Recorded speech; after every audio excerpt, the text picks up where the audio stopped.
dia faly mitafatafa amintsika rehetra mpanaraka tsy tapaka ny fandaharana zany forêt santé aty Canada indray ny tenako ny lohateny izay hoadiaditsika anio zany dia ny hoe ahoana no ahafantarana fa tsy tianao ny lehilahy iray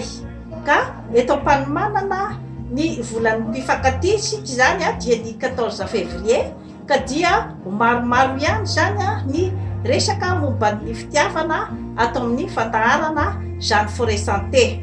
Inona no antony ametrahana an'izay famakafakana izay ny amin'ny hoe ahoana ny ahafantarana fa tsy tianao ny lehilahy iray ka mety misy mametra-panontaniana kamba hoe ahoana indray ary zany olona ny kiotiay teo ve matoa any kotiny de tiny eo zany no mipetraka ny fanontaniana kanefa rehefa tonga ao amin'ilay fiarahana zany dia hita fa mampametra-panontaniana ihany indraindray zany ny fombafomban'ny lehilahy iray manoloana ny fiarahany amin'ny tovovavy ka eo zany no mila asiana fandiniana kely tovovavy satria dia indraindray mandany andro amin'ny olona izay tsy mendrika ny fitiavanao ianao raha tovovavy ka dia mieritrereta rehefa tojo ny toejafatra ohatraohatran'izao. Misy teboka maromaro zany ny fombafomban'ny lehilahy iray rehefa hoe tsy de tena misinteresse loatra aminao izy zany raha tovovavy fa ny plaisir fotsiny no tadiaviny aminao dia ny firaisararanofo dia tsy misy zany ny hoe projet ny manokana amin'ny andeha amin'ny lavidavitra kokoa zany miaraka aminao. Voalohany indrindra zany rehefa tsy tianao zany ny lehilahy iray dia tsy de tia loatra izy zany hoe miresaka ny momba azy izany hoe tsy miresaka izy na ny fahazazany tsy miresaka izy na ny asany tsy te anoro anao izy hoe izy ny namany ary dia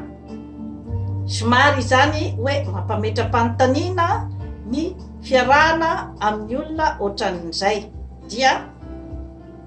amin'izay fotoana izay zany ianao dia efa tokony hieritreritra ihany ianao zany raha tovovavy raha ohatra ka efa mba mambolana maromaro kanefa dia tsy mba misy mihitsy zany ny hoe mba fampahafantarany tenany. Zay aloha zany voalohany. Faharoa manarakaraka an'izay zany dia rehefa tsapanao tokony ho tsapanao fa ilay karazana fanambotambazana sy ny karazana teny mamy sy ny fietsika mateotia avy any aminy zany dia juste alohan'ny anaovany firaisana ranofo aminao fotsiny fa rehefa vita zany ny firaisana ranofo dia magatsika izy ary ohatrin'ny tsy fantany ianao zany rehefa amin'ny akabobeny ary dia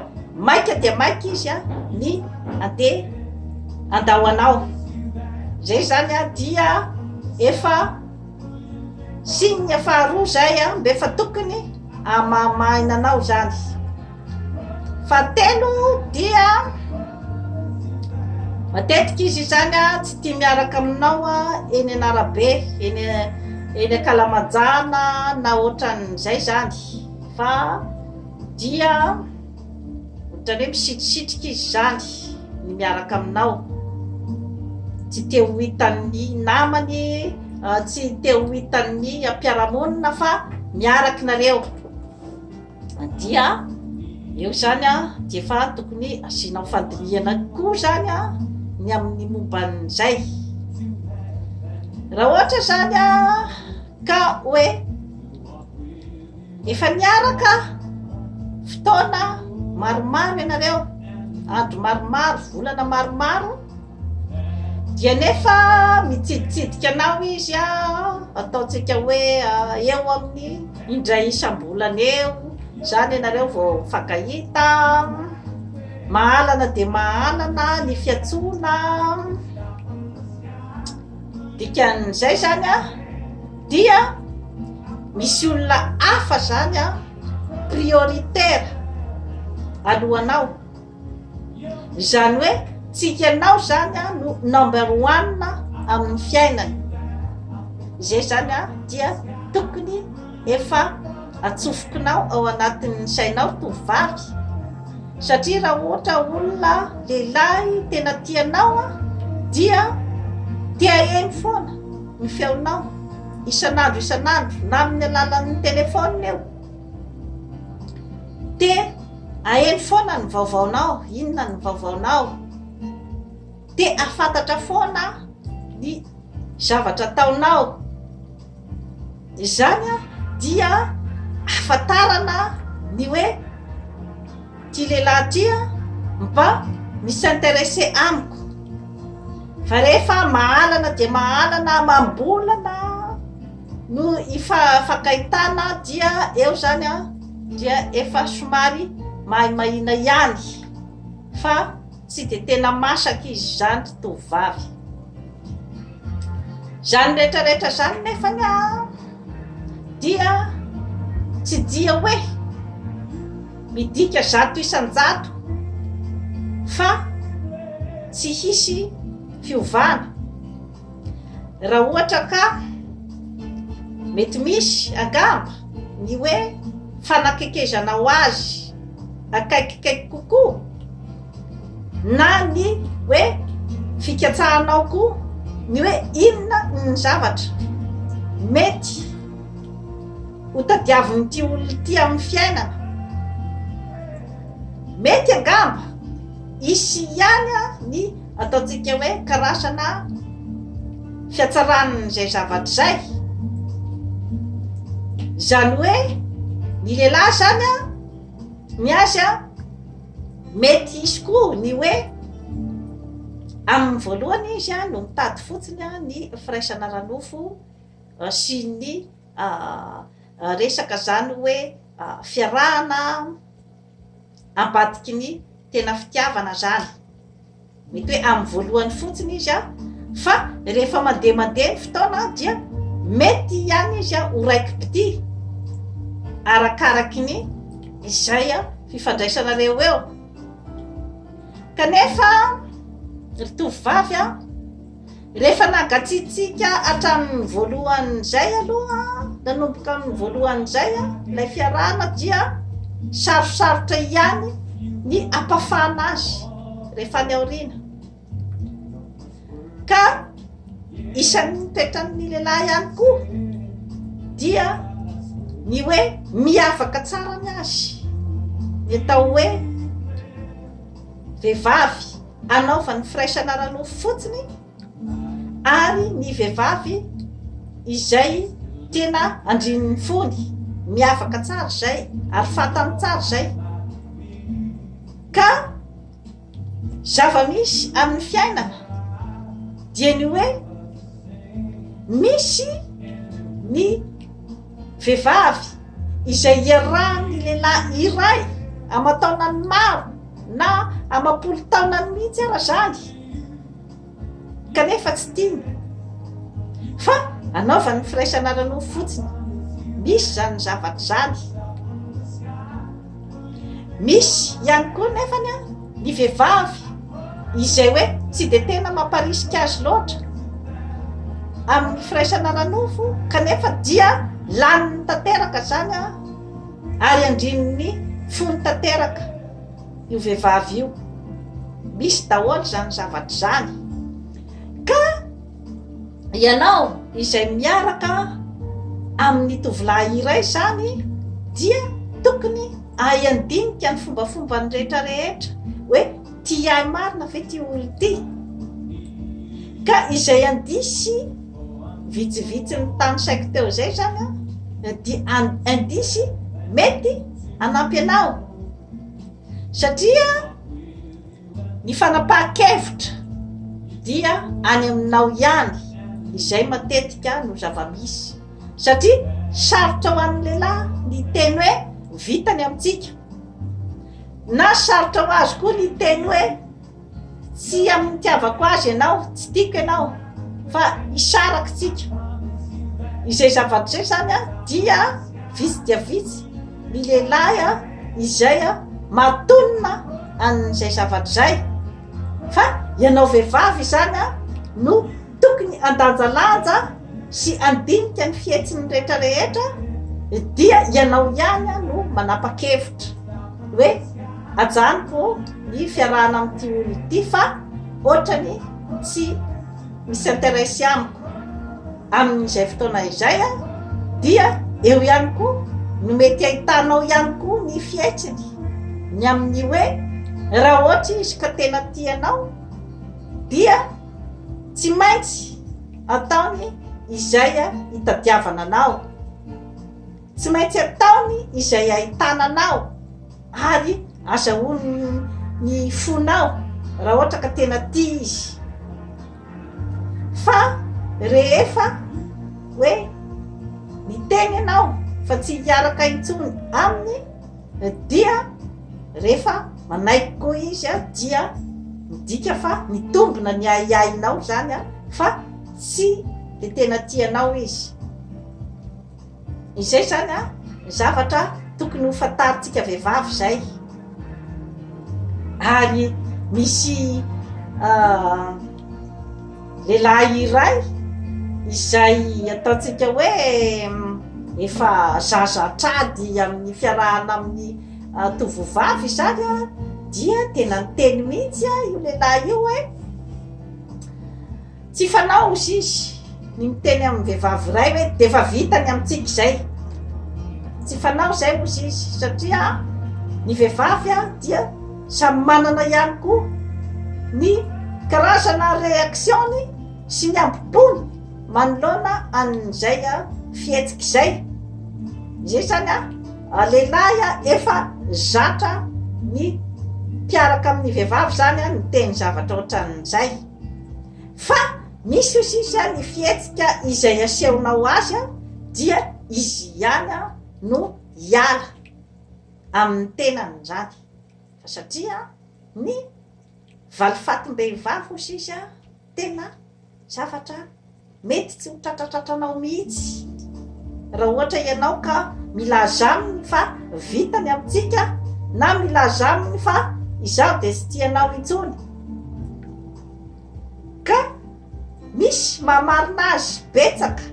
izany zavatra rehetrarehetra izany, ka izay no antony itenenako aminao raha vehivavy ny amin'ny hoe izay lafiny zay dia ianao ihany no mahafantatra azy, ka ianao ihany no tokony andray ny fanapahan-kevitra. Eo ihany koa nefany ny tragan-javatra maro izay mety hitranga dia ny hoe raiki-pity ianao ohatra, tena raiki-pity tanteraka amin'ilay tovolahy nefa fantatrao fa tsy de tianao izy. Amin'izay fotoana izay dia mbola azonao atao ihany ny manao ny fomba rehetrarehetra izay mety raiki-pity azy bebe kokoa any aminao zany. Efa nazavaiko teto ny hoe ahoana ny atao mba raiki-pity ny lehilahy iray, dia maro dia maro ny trangan-javatra izay natoroko teto, fa ny tena essentiel de ny fahafantaranao hoe inona ny zavatra tena tadiaviny amin'ny fiainana, tsy hoe ny zavatra tadiaviny amin'ny fiarahanareo eo, fa ny zavatra tadiaviny amin'ny fiainana, ka io amin'ny alalan'ny fandinihanao ny fombafomba n'isan'andro sy ny tantarany any zany no mety ahafantaranao hoe inona ny zavatra tena tadiaviny amin'ny fiainana. Somary sarosarotra zay, ka ianao zany raha ohatra ka mandre zany ianao tovovavy hoe ohatra tsy de miraika amiko ity raha namana ity, kanefa izaho dia tena tara de tara aminy inona ary zany a no zavatra ataoko dia mbola afaka manandrana ianao zany a an'izay hoe fahafantarana azy bebe kokoa izay dia ataonao ny fandiniana azy akaiky rehefa hitanao fa tsy mbola nisy fandrosoana zany teo amin'ny fiarahanareo izany hoe mbola eninao zany fa misy ilay karazana barrière dia eo zany ianao no manomboka tokony hieritreritra satria ny zavatra ilainy koa mety misy ihany koa ny vehivavy izay tena ny vehivavy rehetra koa tsy dondrona daholo ka hoe tsy hahafantatra hoe inona no mety zavatra tena ilain'ity lehilahy ty fa misy ihany koa ngamba ny zavatra tsy eo ampelantanan'ilay vehivavy izany hoe zavatra tsy afaka omenao azy tsy eo ampelantananao zany lay zavatra tadiavina misy daholo zany zavatra rehetrarehetra izany dia ny azonao atao dia izay nolazaiko izay hoe miala moramora ka eo ny ahitanao hoe raha manaraka izy ka hoe mampody anao amin'ilay fialanao dia mety misy ihany angambany mety ho fanantenana kely fa raha ohatra isika manjavona tanteraka rehefa niteny ianao hoe vitany amintsika dia mety hoe vava misokatra koa no nandrasany misy daholo zany zavatra rehetrarehetra zany ry mpifankatia ry tovovavy ka tsy maintsy tokony hojerenao akaiky ny hoe mba mahay mamadika ny pejy rehefa hitanao fa tsy mitovy ny tadin-dokana zava-dehibe zay ny ahafahanao manatsaratsara kokoa ny fiainanao mandeha amin'ny tsaratsara kokoa miezaka amin'ny lafiny rehetrarehetra mba anananao ny karazana fitokisa-tena fa tsy ho very tandrifa ianao rehefa manana ny maha izy azy ianao satria ny zavatra tsy azo atao zany ny amin'ny hoe rehefa tsy mety ny fiarahana tamin'ny tovolahy teo aloha dia ny hoe mandeha any amin'ny fahadisom-panantenana na ny mieritreritra fa ianao no ratsy tsy atomboko matoa izy nanatonanao matoa izy zany nilanao nilan'ny fiarahana taminao dia nisy zavatra nanitona azy tao aminao saiky tsy ilay zavatra tena tadiavina amin'ny fiainana ka izay famadiana ny pejy izay dia mila karazana finiavana betsaka sy fanetrehitena ho anao ratovovavy satria io koa dia miakina amin'ny tsirairay ihany koa satria raha ohatra ka manana an'ilay karazana orgueil hoe nahoana izaho no nailika na hoe nahoana izaho no tsy tiavina araky ny tokony ho izy iny zany dia azo manokana iny ka izany zavatra rehetrarehetra izany dia ilazako amintsika fotsiny izany isika vehivavy ny amin'ny hoe isika no mila mandinika sy mandanjalanja ny fiarahana isika no tokony iregle ny zavatra rehetrarehetra zany hoe amin'ny fomba akolaka isika no tokony icontrôle ny fiarahana amin'ny fifankatiavana fa azavela ny lehilahy no icontrôle ny fifankatiavana satria amin'izay fotoana izay matsy raha manara-drenirano ianao vehivavy amin'ny fiarahana dia mety ho ianao no perta raha hoe anaraka ny sitrapony rehetrarehetra